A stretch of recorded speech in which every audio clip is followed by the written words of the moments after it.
Hey everyone.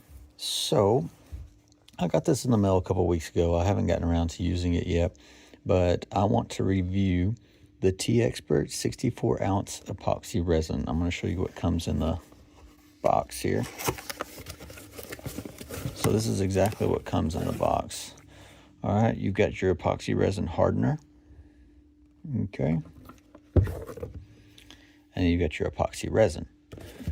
Now, I'm sure you already know, but for this to harden up the way that you want it, you're gonna have to mix these two to activate them, right? So on their own, you know, nothing's gonna happen. I might dry up and harden, but to get it going, it takes about 40 minutes.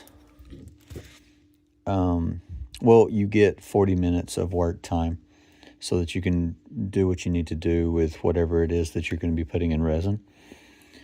And it will take about 24 to 48 hours to cure in total. It comes with this guide, which is really nice, you know, 1-to-1 ratio. So if you're putting in 10 ounces of the epoxy resin, you're going to need 10 ounces of the hardener. Great.